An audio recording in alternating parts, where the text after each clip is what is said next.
नमस्कार दोस्तों, स्वागत है आपका मेरे यूट्यूब चैनल 100% एटीट्यूड में। और फ्रेंड्स, आज की वीडियो में आपके लिए एक अपडेट है। मेरा डीवी हो चुका है और उसका मैं आपके साथ रियल एक्सपीरियंस शेयर करना चाहता हूँ। इसमें मैंने पार्ट 2 इसलिए लिखा है क्योंकि एक एक्सपीरियंस मैंने आपके साथ 10+2 का शेयर किया था जब मेरा डीवी हुआ था 7 जुलाई को। तो उसका भी मैंने वीडियो इस वीडियो के डिस्क्रिप्शन में लिंक दे रखा है, अगर आपको वो देखना हो तो देख लीजिएगा। ठीक है, और नहीं तो प्लेलिस्ट में जाकर आप देख सकते हो। ठीक है, तो इसमें आपको ये कुछ जानने को मिलेगा कि इसमें मतलब why I shifted to central to northern region, क्योंकि मेरे ऐसा जो डीवी हुआ है वो मेरा नॉर्थन रीजन में, यानी कि दिल्ली हेडक्वार्टर, जो एसएससी का हेडक्वार्टर दिल्ली में है, तो दिल्ली में हुआ है। ठीक है, तो मेरा बहुत अच्छा एक्सपीरियंस था। कैसा हमें मतलब क्या प्रोसेस था, कैसे एंट्री मिली, कितने टाइम में मेरा डीवी हो चुका था, ये सारी बातें इस वीडियो के अंदर हम डिस्कस करेंगे। तो चलिए मैं स्टार्ट करता हूँ। सबसे पहले अगर आप इस चैनल को पहली बार विजिट कर रहे हैं तो प्लीज़ आप इस चैनल को सब्सक्राइब कर लीजिए। नई नई वीडियो, नए नए updates regarding SSC and railways आपको मिलते रहते हैं। ठीक है, तो कोई भी अपडेट आपसे मिस ना हो तो प्लीज़ इस चैनल को सब्सक्राइब कर सकते हो आप। इसके साथ ही आप, ये मेरा एक टेलीग्राम का ग्रुप है, इसका नाम है @कट ऑफ एंड टीवी। ठीक, अगर आप टेलीग्राम में @cut off and TV type करोगे तो आपको ये ग्रुप मिल जाएगा, आप इसे इजीली ज्वाइन कर सकते हो। ठीक है, तो बहुत ही हेल्पफुल है ये आपको कोई अदर डिस्कशन जैसे कट ऑफ, जोन एलोकेशन, मतलब जितने भी प्रीवियस पेपर हो चुके हैं, जितने भी प्रीवियस रिलेटेड बच्चे हैं वो भी इस ग्रुप में हैं, और जो करंट में जो बच्चे एग्जाम दे रहे हैं, जो मतलब चल रहा है अभी 19 का और 20 का, उसके भी बच्चे इस ग्रुप में हैं, तो आपको डिस्कशन का अच्छा फील्ड मिल सकती है इसमें। ठीक है, तो आप इस ग्रुप को जरूर ज्वाइन कीजिए। टेलीग्राम ज्वाइन करने के बाद, और रेलवे और एसएससी की हर अपडेट के लिए आप इस चैनल को जरूर सब्सक्राइब करके रखें। ठीक है, अब मैं आगे बढ़ता हूँ, वीडियो को स्टार्ट करते हैं। सबसे पहले मैं आपको अपने स्कोर के बारे में बता दूं। मेरा जो सीजीएल 2019 से स्कोर बना है वो बना है 573 विदाउट जेएसओ, और विद जेएसओ बना है मेरा 623। ठीक है, ये तो हो गई मेरे स्कोर की बात। ठीक है, ये इसमें कोई भी झूठ नहीं है, ये एकदम सत्य स्कोर है, एकदम राइट स्कोर है। मैंने आपको अपना स्कोर कार्ड दिखाया था इससे पहले, प्रीवियस वीडियो पड़ी हुई है, आप देख लीजिएगा जब रिजल्ट आया था। ठीक है, अब बढ़ता हूं आगे। देखिए, ये मेरा प्रेफरेंस फॉर्म है। ठीक है, ये मेरा प्रेफरेंस फॉर्म है, और देख लीजिए, मैं आपके साथ ये कोई शेयर नहीं करेगा, मैं कर रहा हूँ। अभी आपके पास मौका है, मतलब जो बच्चे का डीवी अभी रह गया है। ठीक है, अभी 2 दिन डीवी और होना है, 28 और 29, आई थिंक 27, 28, 29, 30, 4 दिन डीवी और होना है। तो आप उसको रेफरेंस दे सकते हो। ठीक है, जैसा कि आपको पता है कि मेरी कैटेगरी ऐसी है, तो ऐसी कैटेगरी के अकॉर्डिंग जो भरा गया है, आप अपनी कैटेगरी के अकॉर्डिंग इसको भर सकते हैं। ठीक है, तो ये था मेरा प्रेफरेंस फॉर्म जो मैं आपके साथ शेयर कर चुका हूँ। देखिए, मेरा नाम लिखा हुआ है, यहाँ पे रोल नंबर था जो मैंने सिक्योरिटी पर्पज से हाइड कर रखा है। ठीक, अब मैं देखिए और आगे बढ़ता हूँ। अब देखिए, जब डीवी मेरा हो चुका था, तो पहले डीवी होने से पहले की बात बताता हूँ मैं। एक्चुअली मैं पहले बताता हूँ आपको मैंने क्यों शिफ्ट किया नॉर्दर्न से सेंट्रल से नॉर्दर्न में। देखिए, जब मैं सेंट्रल में था, सेंट्रल का जो डीवी होता है वो एक्चुअल में कहाँ पर होता है, वो होता है प्रयागराज में होता है। ठीक है, तो और मैं रहता हूँ आगरा में, तो इनके बीच की डिस्टेंस है वो करीब 580 से 540 से 580 किलोमीटर पड़ता था मुझे। ठीक है, 540 से लेकर 580 किलोमीटर के बीच में पड़ता था, क्योंकि कभी बस से जाता था, कभी ट्रेन से जाता था। तो ये मुझे बहुत ही हेक्टिक लगता था, इसमें बहुत एग्जॉस्ट हो जाता था मैं। मतलब अगर डीवी कराने जा रहे हो तो तुम अगर ट्रेन से जाओगे या बस से जाओ, कैसे भी जाओ, तो आपको पूरी रात जगते जाना पड़ेगा, सो नहीं सकते हो। तो ये मेरे लिए थोड़ा हेक्टिक हो जाता था, इसलिए मैंने अपना स्विच करने की सोची कि मैं इस बार सीजीएल जो इसका फॉर्म है नॉर्दर्न रीजन से भरूंगा। अब हुआ क्या कि सीजीएल 2019 का फॉर्म तो मैं नॉर्दर्न से भर दिया। मेरा जो मेरा प्री एग्जाम हुआ था वो मेरा हुआ था एनसीआर में, यानी कि गुड़गांव में हुआ था। ठीक है, हरियाणा के अंदर। और प्री के बाद फिर कोविड आ गया, तो मेंस मेरा कहाँ पे हुआ था, मेंस के टाइम पर सेंटर चेंज करा लिए गए थे, तो फिर मेंस मेरा दोबारा से सेंट्रल में आ गया, सेंट्रल रीजन में। और सेंट्रल रीजन के मेरे आगरा सिटी में हो गया था, मीन्स आगरा में हो गया था। उसके बाद फिर जो टायर 3 था वो मेरा हुआ था इलाहाबाद में, प्रयागराज में। ठीक है, तो मुझे यहाँ पर एक बार इलाहाबाद जाना पड़ा। ठीक है, अब मैं तो सोच रहा था कि मुझे डीवी मेरा यहीं पर होगा प्रयागराज में और स्किल टेस्ट भी होगा, बट ऐसा नहीं हुआ। क्योंकि ऐसा होता है कि जिस रीजन से तुम फॉर्म भर रहे हो, डीवी और स्किल टेस्ट तुम्हारा उसी रीजन में होगा। ठीक है, ऐसा होता है। तो इस वजह से मतलब मैंने जो सोचा था मेरा हो गया एट लास्ट। मुझे कम तैयारी का वो कम ट्रैवल करना पड़ा, और कम मैं एग्जॉस्ट हुआ इस बार। तो इसलिए मैं कह रहा था आपसे कि ये मेरा बहुत अच्छा एक्सपीरियंस था, it was good experience for me.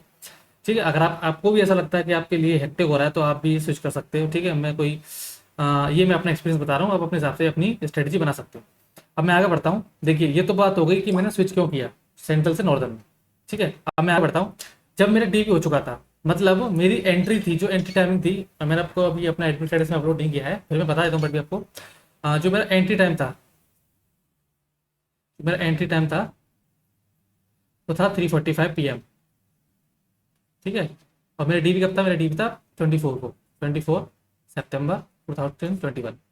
जो मेरा एंट्री टाइम था वो 3:45 PM था, तो हमारी एंट्री 3:40 पे हो चुकी थी। हम 3:40 में अंदर घुस गए थे। ठीक है, अंदर घुसने के बाद वहां पर जब हम थर्ड फ्लोर पर गए, थर्ड फ्लोर पर जब डीवी हमारा हो रहा था थर्ड फ्लोर पर, ठीक है, वहां पर इन्होंने 12 चैम्बर बना रखे हैं, नॉर्दर्न वालों ने 12 चैम्बर्स थे। ठीक है, सबसे पहले हमसे क्या कराया गया, सबसे पहले हमको ब्लॉक अलॉट हुआ। ठीक है, हमें ब्लॉक अलॉट हुआ, मेरा ब्लॉक था ब्लॉक नंबर 12, मेरा B12 था। मेरा जब ब्लॉक मुझे अलॉट हो गया, उसके बाद फिर मुझसे एंट्री सिग्नेचर कराए। जब मुझे ब्लॉक अलॉट हो गया, फिर मुझसे एंट्री सिग्नेचर कराए। ये नॉर्दर्न की बात बता रहा हूँ, सारी एंट्री साइन कराए थे मुझसे। ठीक है, और उसमें एक कॉलम और बना था एग्जिट के लिए। सबसे पहले एंट्री साइन और एक एग्जिट के लिए था। जब डीवी कंप्लीट हो जाएगा उसके बाद मुझे एग्जिट पर साइन करने थे। जब मुझे ब्लॉक अलॉट हो गया था, ब्लॉक अलॉट होने के मात्र 5 मिनट बाद मेरा नंबर आ गया। ठीक है, 5 मिनट बाद ही मेरा टर्न आ गया, मतलब मेरा नंबर आ चुका था। और सबसे पहले मुझसे क्या किया गया, मुझसे सारी जेरोक्स और एक प्रेफरेंस फॉर्म, ठीक है, प्रेफरेंस फॉर्म, ये जेरोक्स के साथ ही ले लिया मुझसे। ठीक है, और ओरिजिनल नहीं मांगे थे, पहले मुझसे ये ले लिया। और इसके ओनली 10 मिनट बाद मुझे डीवी के लिए बुलाया गया, जिसमें मेरा बायोमेट्रिक हुआ, जिसमें मेरा बायोमेट्रिक हुआ। ठीक है, और फेस कैप्चर हुआ। ठीक है, इसमें अभी भी मुझसे ओरिजिनल डॉक्यूमेंट नहीं मांगे। ये दो काम हुए थे, एक बायोमेट्रिक और फेस कैप्चर। इतना होने के बाद इसके साथ ही मुझे एक डिक्लेरेशन फॉर्म दिया गया। क्या दिया गया? Declaration form. डिक्लेरेशन फॉर्म दे दिया था, वो मुझे फिल करना था। फिर ये होने के बाद मैं पीछे अपनी बेंच पर आ गया, चेयर पर आ गया। उसके बाद मैंने डिक्लेरेशन फॉर्म भरा, आसान, मतलब आराम से, कोई हड़बड़ाहट नहीं करी। डिक्लेरेशन फॉर्म भरने के 5 मिनट बाद फिर मेरा ओरिजिनल डॉक्यूमेंट्स देखने के लिए मुझे कॉल आया मेरा। 5 मिनट के बाद फिर मेरा ओरिजिनल देखे गए। ठीक है, ओरिजिनल में देखने में भी उनसे उन्होंने मेरे साथ बहुत कोऑपरेट किया। ये ऐसे नहीं कि उन्होंने मुझसे, मतलब मुझे एक अच्छी बात क्या लगी, उन्होंने मुझसे क्या बोला कि आपने सारे डॉक्यूमेंट्स आप फाइल में ही दिखा दो। ठीक है, क्योंकि मेरा बीटेक है, तो मेरी 4-5 मार्कशीट थी और एक डिग्री थी और 10th 12th और क्लास सर्टिफिकेट। तो मैंने फाइल में ही सारे डॉक्यूमेंट दिखा दिए, फाइल में ही दिखा दिए थे सारे डॉक्यूमेंट। ठीक है, सारे डॉक्यूमेंट मैंने फाइल में ही दिखा दिए थे। तो ये एक अच्छी बात लगी, इसमें टाइम कम लगा।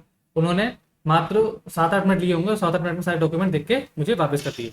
ठीक है, तो ये सारा प्रोसेस था डीवी होने का। इसमें मेरा एंट्री टाइम से लेकर 3:45 पे मैं घुसा। आई थिंक मुझे आधा से पौन घंटा यानी कि 30 to 45 मिनट्स लगी थी, मेरा डीवी कंप्लीट हो चुका था। ठीक है, उन्होंने मुझसे एक फोटो मांगा, मैंने फोटो पेस्ट किया। 3 जगह पर डेट डलवाई थी। ठीक है, कौन कौन सी डेट डलवाई थी? 10th की डेट, मेरी डेट ऑफ बर्थ, 12th की और ग्रेजुएशन की, 4 जगह मुझसे डेट डलवाई थी। वो डिक्लेरेशन के फॉर्म के साथ ही मिला था मुझे, फॉर्म छोटा सा, उसमें मुझे 4 डेट डालनी थी, अपनी डेट ऑफ बर्थ डालनी थी। ठीक है, कौन कौन सी डालनी थी देख लीजिए आप। एक आपको डेट ऑफ बर्थ डालनी थी, एक आपको 10th का डालना था, एक 12th का डालना था, और एक ग्रेजुएशन का। अगर आपने पोस्ट ग्रेजुएशन कर रखी है तो वो भी डाल सकते थे आप। ठीक है, तो ये 4 डेट डालनी थी, आपने कब पास किया है ये वाली डेट डालनी थी। इसके साथ ही आपको वो उस फाइल के साथ, मतलब जो आपके डॉक्यूमेंट्स गए थे जेरोक्स के साथ आपका अटैच हो गई थी, और उन्होंने रख लिया था। ठीक है, 7-8 मिनट में मेरे ओरिजिनल देख लिए।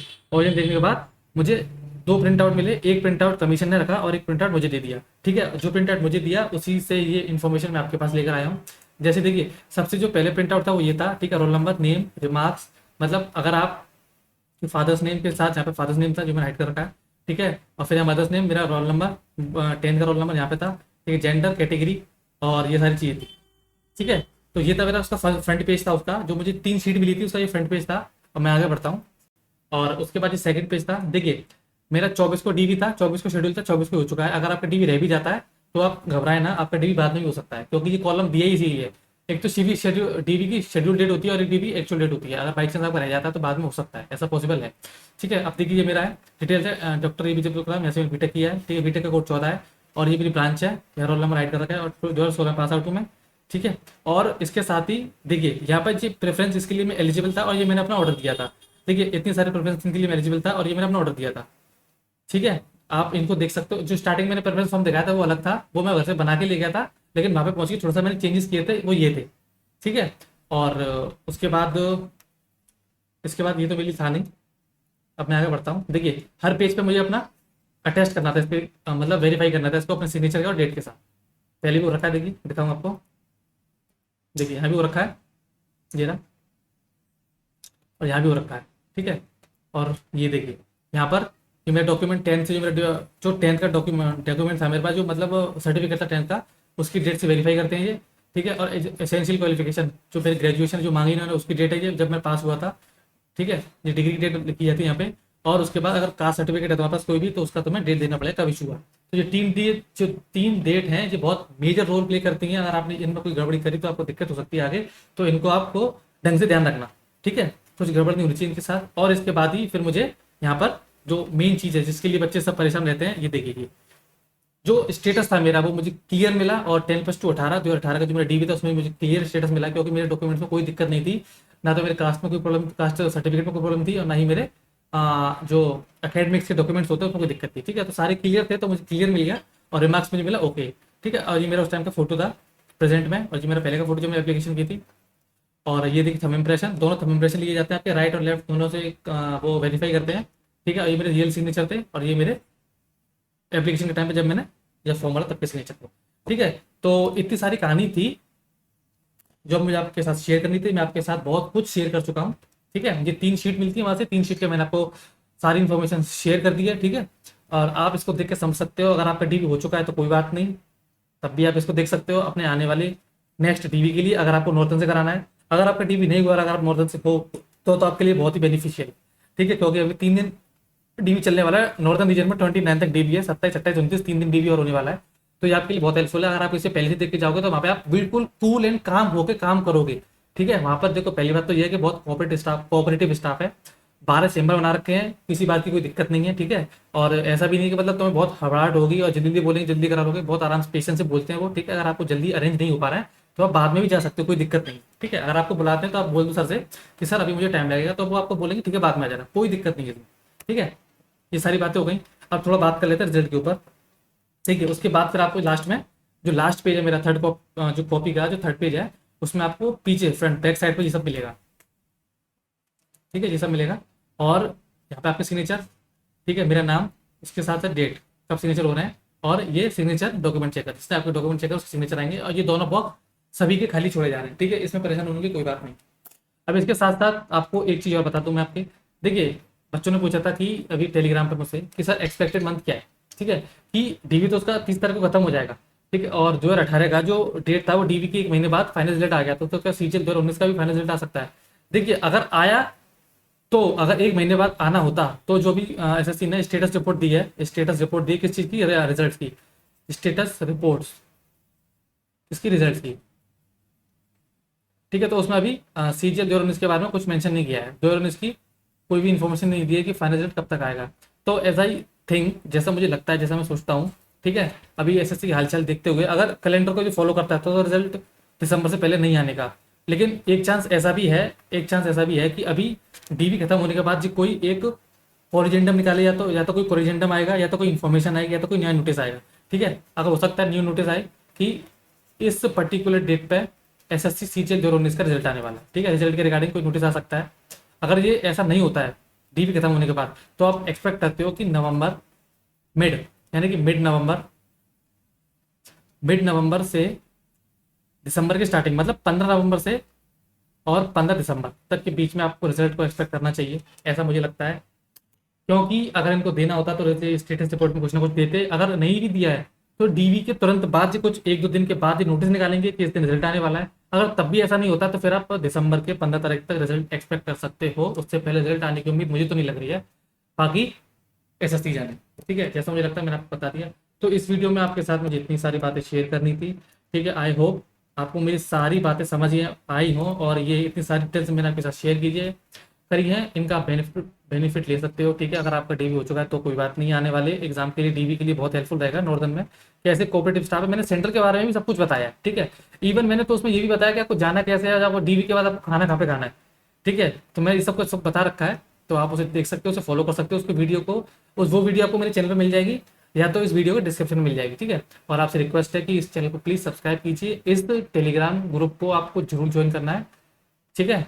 बहुत बहुत कृपा हो गई आपकी, देख के मत जाइए वीडियो, केवल सब्सक्राइब भी कीजिए, सपोर्ट कीजिए। चलिए मिलते हैं, तब तक मिलते हैं फिर नेक्स्ट वीडियो में, तब तक के लिए बाय टाटा, धन्यवाद, सेशन डिसमिस्ड।